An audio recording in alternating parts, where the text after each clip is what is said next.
Hi, I'm Remy. I'm going to tell you some of the pitfalls of my journey to become financially independent, retiring early, and some things you may have not considered in your journey on your way to quit your job. I have become financially independent. I have, at the moment, retired early. My bills are covered. However, I'm no longer saving, nor do I have disposable income as I did before. My long aspirations were modest as a youth. I wanted an allowance when I was a grown up. I grew up in New York. Everybody I saw had an allowance until I looked in the mirror. I never got an allowance, so I always wanted some money without working for it. Grown ups call this passive income. What I learned from a young age was people making good money don't typically get to work at 9 a.m. and they don't wait until 5 p.m. to do what they want. I knew if I worked smart enough from a young age, I could live off the fruits of my labor. After high school, I had no desire to go away to college. Social life and parties in high school in New York were sufficient enough to consider college only for the merit of the degree and the cost of the end product. I came to the conclusion that whatever piece of paper I would get from a legitimate institution would be sufficient. I ended up getting a local degree for cheap.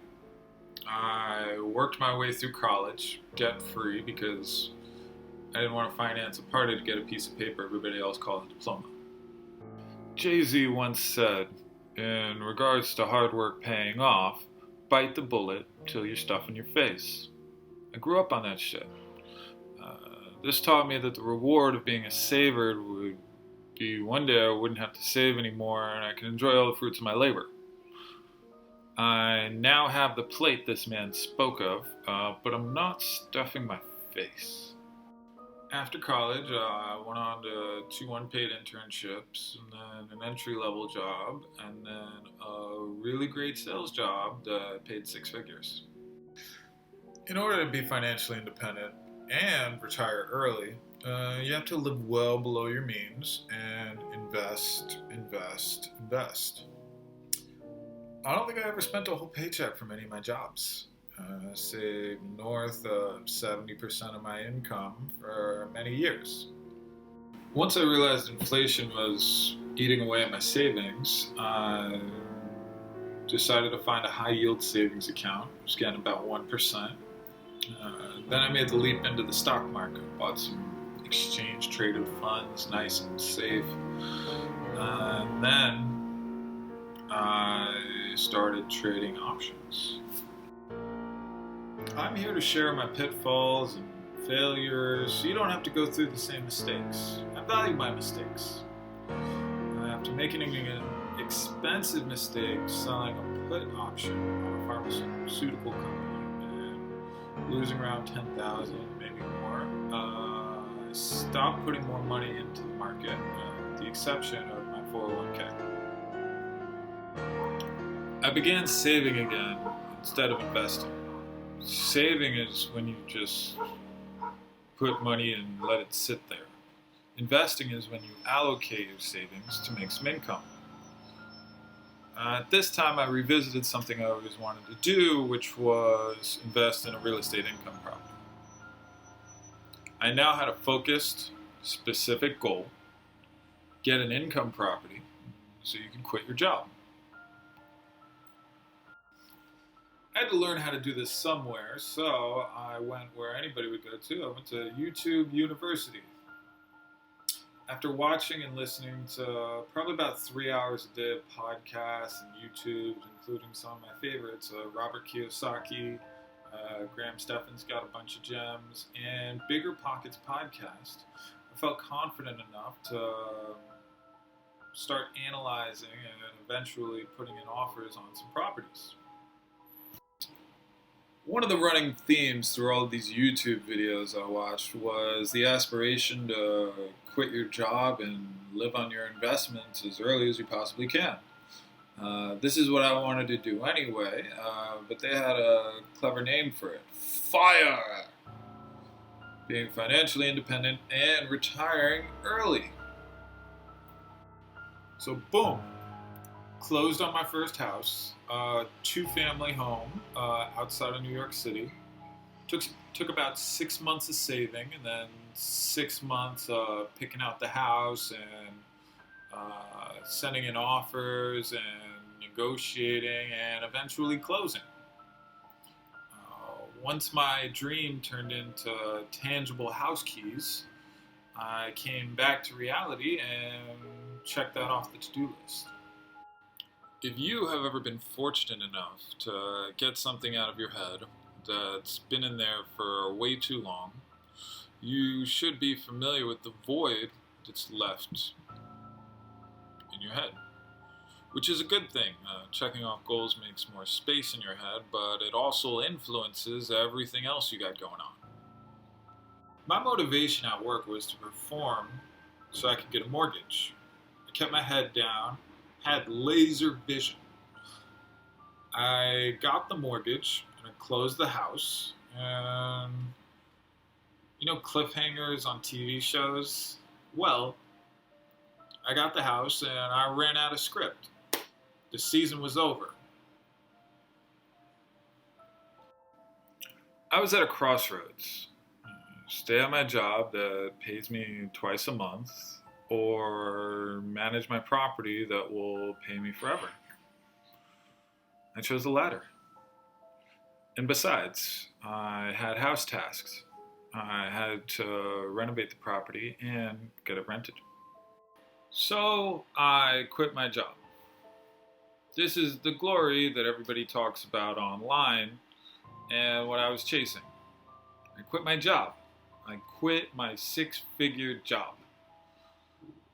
Walking out the door on my last day of my job, my homie called me and asked me when I was going to come up to my property because he lives up next to there. Slow motion, roll credits. Why did I quit my job? Because the income from the rental property would pay for my rent over here in the city. My stock investments would pay for my other bills and food on a budget. And because once you start getting pre-tax money, it's hard to put in the same effort at your job as you did prior. For the next 2 months, I was completely occupied.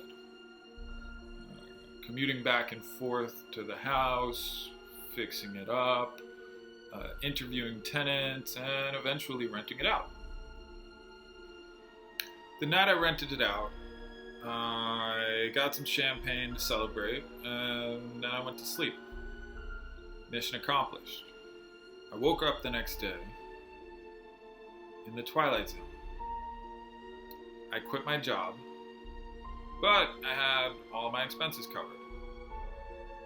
I had all the free time in the world, but zero disposable income. Zero way to add to savings. I felt like I was 5 years old again. Bills paid, no allowance. Money coming in to pay for bills, but no money to do anything. What would I have done differently? I likely would have stayed at my job for a little longer. However, managing my property was way more exciting and more important than my day job. This is a conflict that I didn't anticipate. I crunched the numbers for my property so well, as you should too. I got a sweet 15% cap rate, but my blind spot included how I was going to sustain my current lifestyle minus my job. That includes disposable income and aggressively saving. When speaking about my dream of quitting my job, people always ask me, what are you going to do with all that free time during your day? And I always said, I look forward to having that problem. Well, here I am now, Bored as wood in F.I.R.E. Purgatory. Watching all the gurus, I thought I had all of the answers, and I thought I was good to jump off the cliff, go do my own thing, and start living my life. Little did I know, you gotta find out what to do with all your free time. And you gotta find out all of the numbers about how much you spend and how much you were saving, because sure, I got savings, but I'm not saving anymore. Do I have any regrets? Not really, and I hope you don't either with the help of this video. So here's where I am now. I called a recruiter yesterday to get a new job. Why? Because I'm bored and I still need an allowance. What I'm gonna do next. This is where you come in. If you think I should cancel my job interview and stay fired, go ahead and hit the like button. Tell me what you would do with your free time if you were in my shoes, or if you think I should abort my F.I.R.E. plan, go ahead and let me know in the comments. And while you're at it, go ahead and hit subscribe to see what happens next.